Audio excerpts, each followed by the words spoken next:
안녕하세요. 적성사 전문인 로고스 멘토거입니다. 지금 화면에 보고 계시는 이 부분이 저희 학원의 네이버 블로그입니다. 지금 해상도가 좀 높아가지고 작게 보이죠. 좀 확대한 다음에 좀 보겠습니다. 목록에 보다 보면 가천대 적성고사의 독서, 특히 비문학 부분이 어디서 출제됐는가, 고대 세종 적성고사라든지 뭐 이런 것들이 또 EBS를 어떻게 반영했는가, 이런 것들이 쭉쭉쭉 나와 있죠. 오늘 제가 소개하려는 것은요, 2019학년도 가천대 적성고사 EBS 반영 사례, 이 부분을 소개하려고 합니다. 제목도 이제 이렇게 나와 있고요. 물론 이제 지금 소개하려는 건 2019학년도 거니까 작년 11월 25일에 가천대가 시험 본 적성고사 문제를 가지고 이제 소개하려고 하는 겁니다. 물론 그 전에도 2018학년도 걸 가지고도 제가 이제 소개를 한 적이 있었어요. 2018학년도 가천대 적성고사 화작문, 그리고 이제 뭐 독서지문, 그리고 문학지문, 이런 경우도 EBS를 어떻게 반영했는지 이런 것들을 제가 이제 소개를 한 적이 있었죠. 그쵸? 이번에도 이제 소개를 해야 되는데 국어 20문항을 모두 소개하면 너무 많은 양이 되기 때문에 화작문, 독서, 비문학, 또 문학 이렇게 세 파트로 나누어서 설명하는 중에 오늘은 이제 화작문 파트, 이게 저기 가천대학교 비전타워의 야경입니다. 자, 멋있죠? 자, 화법작문 문제 잠깐 보겠습니다. 가천대학교 2019학년도 대입 적성고사. 여기 나오는 요 화면이요. 뭐 이렇게 보면은 무단복제 및 전제금지 이렇게 돼 있는데, 이게 어디서 뽑은 거냐면 가천대 입학처 홈페이지에 가면은 선행학습 영향평가 보고서라는 게 있습니다. 거기에서 그대로 발췌를 한 건데요. 이렇게 제가 넣어도 되는지 모르겠지만 어쨌든 간에 학생들에게 유익한 내용으로 소개를 하는 거라서 아마 가천대 입학처라든지 가천대 측에서도 이 부분 이해할 거라고 생각합니다. 어쨌든 첫 번째 보이는 지문을 보니까 대학 측과 센터 측의 협상 내용을 이제 1번과 2번 지문에 소개를 했죠.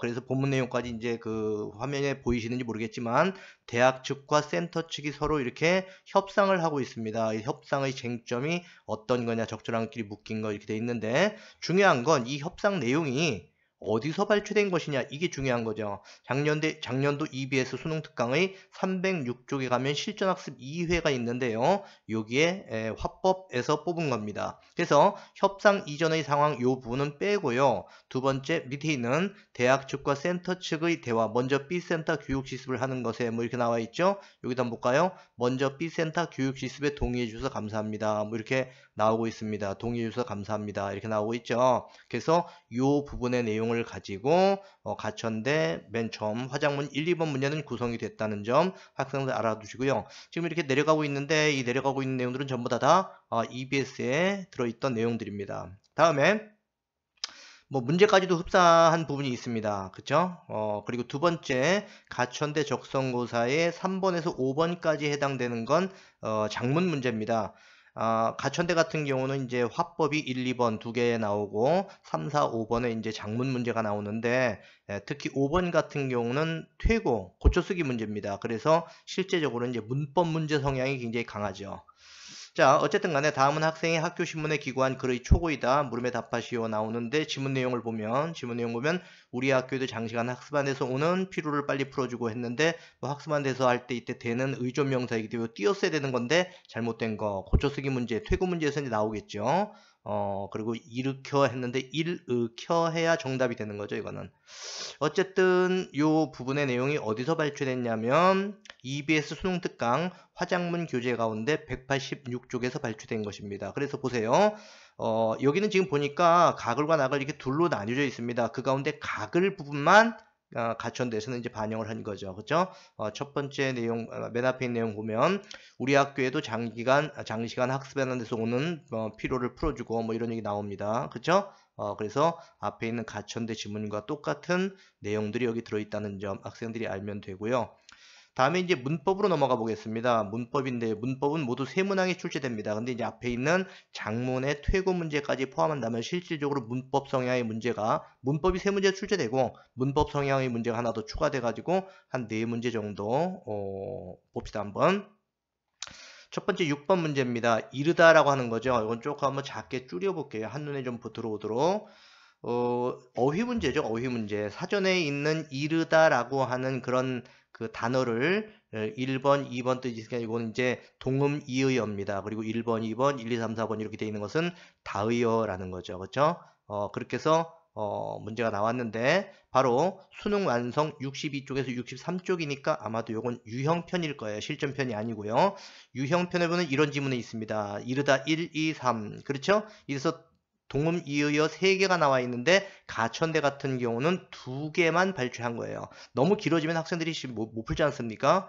학생들도 알다시피 적성고사 지문 같은 경우는 이제 짧은 시간에 많은 문제를 풀어야 하기 때문에 학생들에게 부담을 느끼지 않도록 하기 위해서 조금씩 이렇게 내용을 줄입니다. 지문 같은 경우도요. 그래서 어쨌든 간에 여기 지금 이르다 1, 2, 3 중에서 1, 2 부분만 발췌해서 출제했다는 점 아시겠죠? 그리고 나중에 EBS에 있는 이 문제들 있지 않습니까? 이 문제들과 실제적으로 가천대 적성고사의 문제들 보면요. 문제는 원래 변형하게 되어 있는데 실제 문제들도 상당 부분에 있어서 유사한 부분들이 있습니다.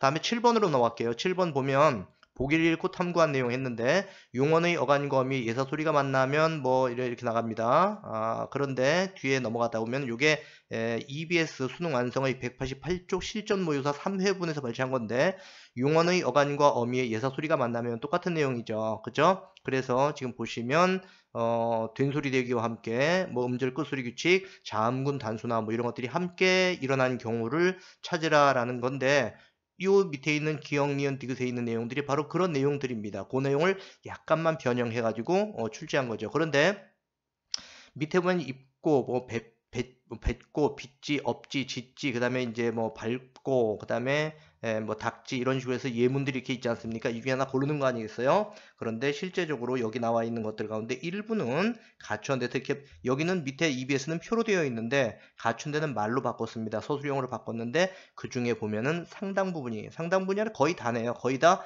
이 밑에 있는 이 예문들을 다 집어넣어서 말로 바꿨거든요. 그렇죠?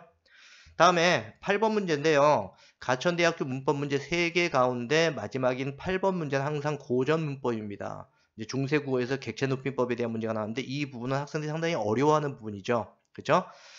보기글부터 보겠습니다. 뭐 문법 문제 항상 다 보기글 있는 거 다 알지 않습니까? 중세국어의 객체 높임법 선어말 어미는 어간의 끝소리와 어미의 종류에 따라 달리 실현된다라고 하면서 삽, 잡, 삽 이렇게 세 가지의 케이스를 가지고 이제 문제를 냈어요. 근데 이건 어디 있는 거냐? EBS 수능 완성의 165쪽 실전 모의고사 2회 15번 문제에서 발췌한 것이라고 되어 있습니다. 봅시다 한번.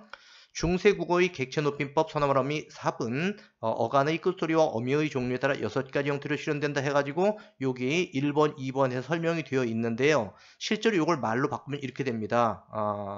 이런 식으로 해서 여기 3개 객체 높임 선어말 어미를 잡아줘 놓고 그걸 가지고 설명을 했지 않습니까? 거의 같다고 봐야 되죠. 그죠? 그리고 밑에 보니까 듣잡고 같은 경우에 듣잡건을 이렇게 바꿨군요. 그죠? 그리고 막사바, 막삽고 이런 거 같은 경우에 뭐 먹삽고 이런 식으로 바꿨고 뭐 그런 식으로 해서 거의 비슷하다고 봐야 되는 거죠. 그죠?